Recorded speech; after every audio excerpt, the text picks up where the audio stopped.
Good evening students.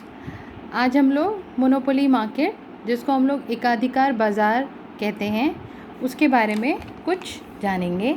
एकाधिकार बाज़ार एक ऐसी स्थिति है या एक ऐसा बाज़ार है जहाँ पर हम एक उत्पादक या सिंगल सेलर को देखते हैं।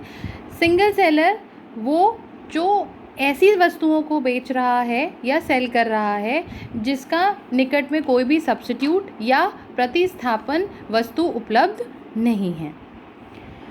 इसकी कुछ विशेषताएं हैं, जैसे हमने मीनिंग देखा उसी से हम कुछ विशेषताएं भी निकालेंगे।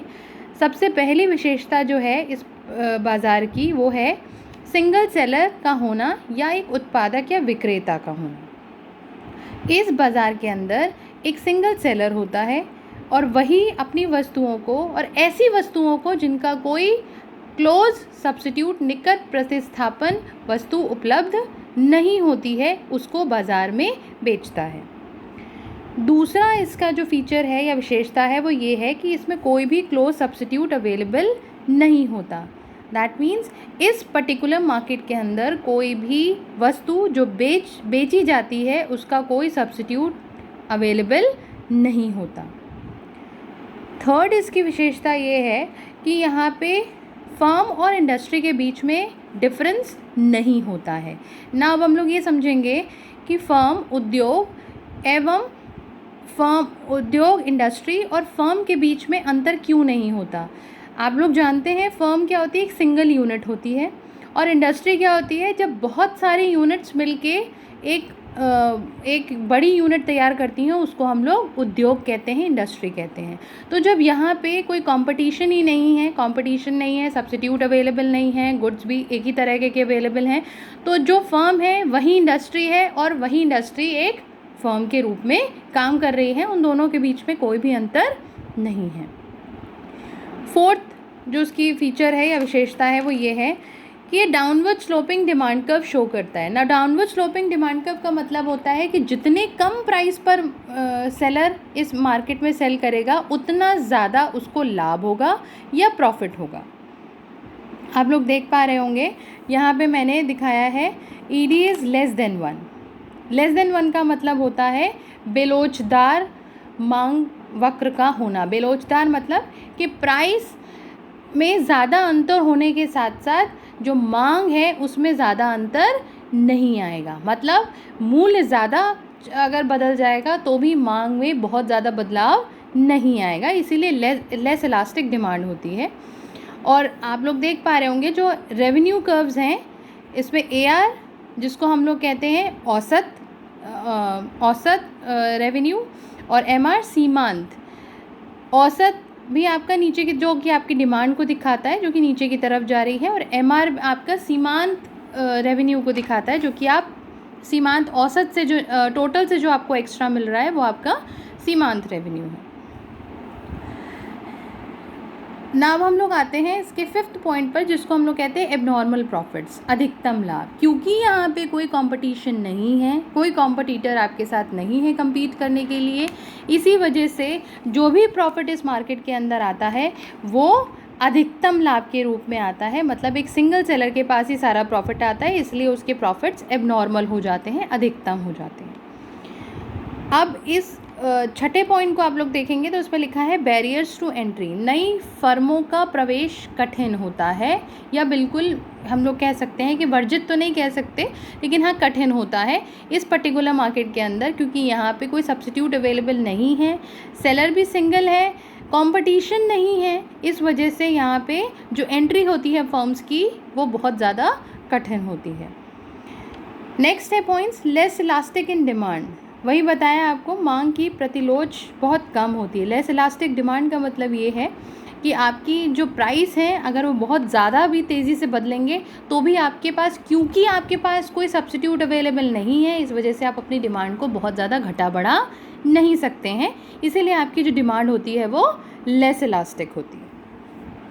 नेक्स्ट जो इसमें पॉइंट दे रखा है वो बहुत ही इंपॉर्टेंट पॉइंट है मोनोपोली मार्केट के हिसाब से, जिसको हम लोग कहते हैं कीमत विभेद या प्राइस डिस्क्रिमिनेशन। कीमत विभेद या प्राइस डिस्क्रिमिनेशन का मतलब ये होता है जहाँ पे सिंगल सेलर एक वस्तु का अलग अलग मूल्य चार्ज करता है अलग अलग उपभोक्ता या कस्टमर्स से। मतलब फॉर एग्ज़ाम्पल, अगर मेरे को एक पेन बेचना है तो वो पेन का एक कस्टमर से मैं मूल्य 5 रुपये ले रही हूँ, दूसरे से मैं उसी सेम पेन का 10 रुपये ले रही हूँ, तीसरे से उसी सेम पेन का मैं 20 रुपये ले रही हूँ। तो ये मैंने क्या कर दिया, डिस्क्रिमिनेशन कर दिया, विभेद कर दिया। किसमें? मूल्य में।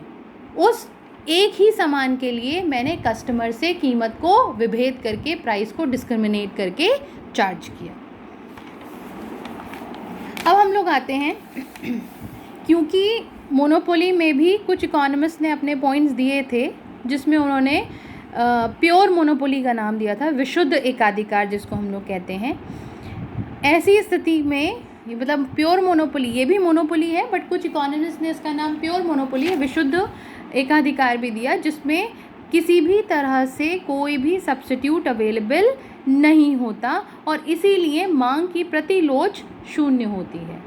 प्रतिलोच मतलब elasticity of demand is equal to 0, क्योंकि यहाँ पे कोई क्लोज सब्स्टिट्यूट अवेलेबल नहीं होता और यहाँ पे उपभोक्ता अपनी संपूर्ण आय एकाधिकार द्वारा उत्पादित वस्तु पर ही व्यय करता है। मतलब जो मोनोपोलिस्ट ने प्रोडक्शन किया है, जो सेलर, सिंगल सेलर जो सेलिंग कर रहा है, अपना पूरा आय या इनकम उसी पर ही खर्च करता है। अब हम लोग आते हैं एकाधिकार में AR एवं MR वक्र। एकाधिकार में अब हम लोगों को क्या पता करना है, क्योंकि अब हम लोग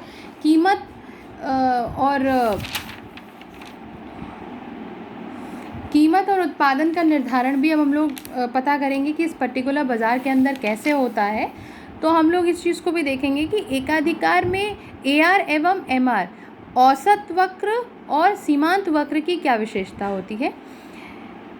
अब आप लोग देखेंगे कि AR वक्र जो इसमें है, मैंने एक टेबल बना रखी है जिसमें आप लोग देख पा रहे होंगे कि क्वांटिटी है, क्वांटिटी मतलब उत्पादन, P मतलब प्राइस जो मूल्य है, TR मतलब जो कुल रेवेन्यू हमको मिल रहा है, AR मतलब औसत रेवेन्यू, MR मतलब सीमांत। अगर आप लोग ये समझ पा रहे हैं तो उत्पादन देखिए कितना हो रहा है, पहले 1 यूनिट, फिर 2 यूनिट, फिर 3 यूनिट, फिर 4 यूनिट, फिर 5 यूनिट, फिर 6 यूनिट, फिर 7 यूनिट, ऐसे 1 से लेकर 7 यूनिट्स तक का उत्पादन या क्वांटिटी प्रोडक्शन दिखाया गया। कितने प्राइस पे सेल हो रहा है वो, 1 यूनिट 8 रुपये पे, देन 2 यूनिट 7 रुपये पे। आप लोग देख पा रहे होंगे कि जो प्राइस है वो गिरता जा रहा है, जितना कम प्राइस होगा उतना क्वांटिटी ज़्यादा बिक रही है। अब हम लोग रेवेन्यू पर आते हैं। टोटल रेवेन्यू निकालने के लिए हम क्या करते हैं, उत्पादन और मूल्य को गुणा कर देते हैं, मल्टीप्लाई कर देते हैं। तो जैसे आपका 1 यूनिट का उत्पादन हुआ और कितने पे वो सेल हुई, 8 रुपये पे, तो कुल टोटल कितना हुआ, रेवेन्यू आपका 8। इसी तरह से आप सारी यूनिट्स का निकालेंगे तो आपका टोटल रेवेन्यू आएगा। अब आप लोग देख पा रहे होंगे एवरेज रेवेन्यू मैंने कैसे निकाला है, TR अपॉन क्वांटिटी। क्वांटिटी मतलब जितना उत्पादन हुआ और जितना हमारा कुल रेवेन्यू था उसको हमने डिवाइड कर दिया, तो हमारा AR निकल आया। मैंने आपको पहले भी दिखाया था कि AR is equal to demand होता है। अब आप देख पा रहे होंगे कि जो आपकी AR है वही आपका प्राइस भी है, दिख रहा है ना, 8765,432, 8765,432। तो यहाँ पे प्राइस और AR दोनों बराबर हैं क्योंकि प्राइस आपकी डिमांड को दिखा रहा है। ठीक है, अब हम आते हैं यहाँ पे सीमांत रेवेन्यू, जिसको हम लोग MR बोलते हैं। आप लोग देखेंगे कि MR हम लोग कैसे निकालेंगे, TRN माइनस TRN माइनस 1 ही मैंने आपको बताया था। TRN मतलब present value of total revenue, TRN minus 1 एक प्रीवियस वन मतलब एक पहले वाली।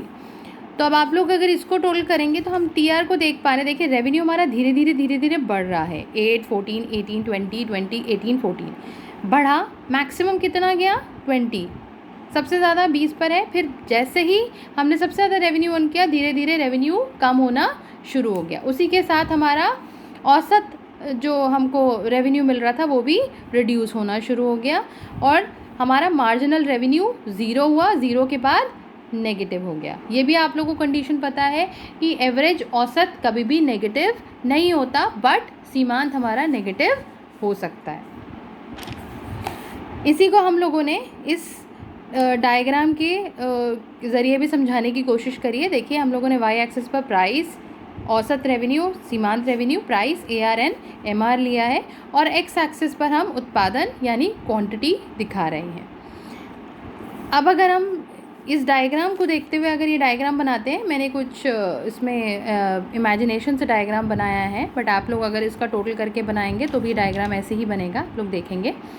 तो आप लोग देखिए AR वक्र भी नीचे की तरफ गिर रहा है, MR वक्र भी नीचे की तरफ गिर रहा है, बट आप लोग देखेंगे कि AR वक्र जितनी स्पीड से गिर रहा है MR उससे दुगनी स्पीड से नीचे गिर रहा है।